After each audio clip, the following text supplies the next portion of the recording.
Our textbook compares giving a speech to musicals, starting with an overture or prelude and ending with a big song and dance finale. The beginning, or introduction of a speech, prepares listeners for what is to come. The ending, or its conclusion, ties up the speech. Now, instead of thinking of a speech as a musical, however, try to think of it as a hamburger. Now, the top bun represents the introduction, and the bottom bun represents the conclusion.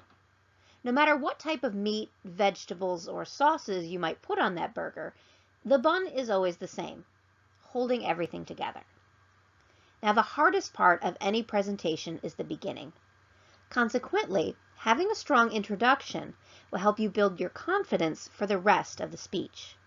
Now, a good introduction must do 5 things. Gain the attention and interest of your audience. Reveal the topic. Present your thesis statement. Establish credibility. And finally, preview the body of the speech. We'll go over each function. A primary function of the introduction is to get your audience interested in what you have to say. If they lose interest in the beginning of your speech, or never had any at all, it will be very hard for them to pay attention to the body and conclusion. Wait to speak until everyone has quieted down. Stand up at the front of the room as long as necessary, looking directly into the audience without saying a word. They'll get the point. In gaining attention, you want to relate the topic to your audience. Use you language. State the importance of your topic. Tell your audience exactly how important your topic is and how it affects them. Consider using a startling statement, but only if it directly relates to your topic.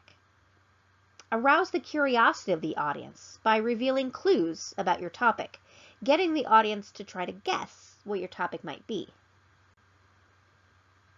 You can also question the audience. Ask them a rhetorical question to get them thinking about your topic. Again, use you language to draw your audience into the speech. Begin with a quotation. Make sure it's brief enough to keep the audience's attention and relates directly to your topic. Finally, tell a story, either a personal one or cite one from a source.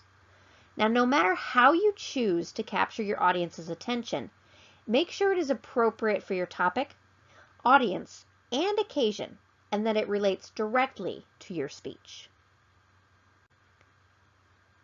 There is nothing more frustrating than listening to a speaker's introduction and not knowing what the topic is. Be sure to clearly state the topic of your speech. Now, you don't have to be obvious about it by saying, "The topic of my speech is," but you want to make sure you reveal your topic in the introduction. After you reveal your topic, you want to present your thesis statement. This is your one-sentence summary of your speech and will often reveal your main points as well. Like in this example, To Kill a Mockingbird is an excellent book to read because it features interesting characters, thought-provoking issues, and an exciting plot.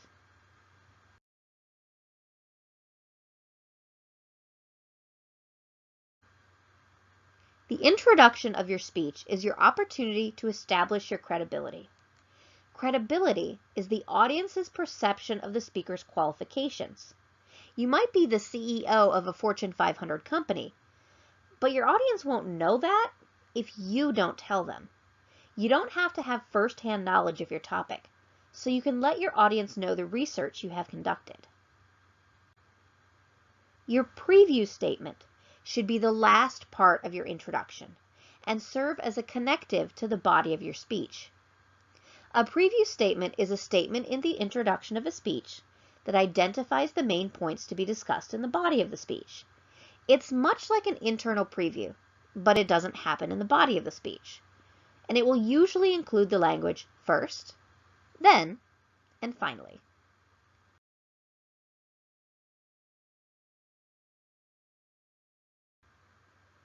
When preparing your introduction, keep in mind these tips. First, keep it brief. The introduction should only be about 10 to 20% of your speech. As you are researching your topic, Be on the lookout for material you can use during your introduction. Did you find any good stories, quotations, or statistics? Consider using them as an attention-getting device. And be creative. It will help get people interested in your speech and help keep them there. Don't worry about the exact wording of your introduction until you are finished preparing the body of the speech. Once you know your main points, it will be easier to write the introduction. Finally, work out your introduction in detail. Keep practicing it until you can deliver it smoothly without looking at your notes very often. This will help you make strong eye contact with your audience and establish yourself as a good speaker. With so much time and effort spent on making your introduction great, make sure not to neglect the conclusion of your speech. Your final impression will likely linger in your audience's mind. The conclusion has 3 major functions. First, to signal the end of the speech. Then, to reinforce the audience's understanding of or commitment to a central idea. And finally, to refer back to the introduction. You want to use a connective, such as "in conclusion" or "today we have seen." That'll help provide your audience with verbal clues that you are ending your speech. Now, this might seem obvious, but you want to make sure you don't end your speech too abruptly, leaving your audience puzzled and unfulfilled. In your conclusion, you want to summarize your speech by restating the main points. You can end your speech with a quotation or dramatic statement that will cause a lingering impression, so long as it relates directly to your speech. Most importantly, always refer back to the introduction. Remember, the speech is a hamburger?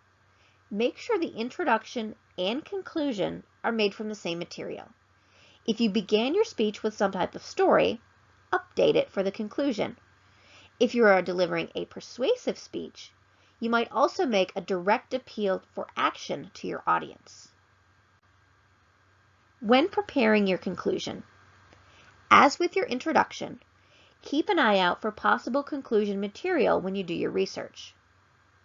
You'll want to be as creative with your conclusion as you are with your introduction. But don't be too long-winded. It's your conclusion, after all. It should not be more than 5 to 10% of the speech. That's about half the size of the introduction. And finally, don't leave your conclusion up to chance. Be sure to practice it right along with the rest of your speech.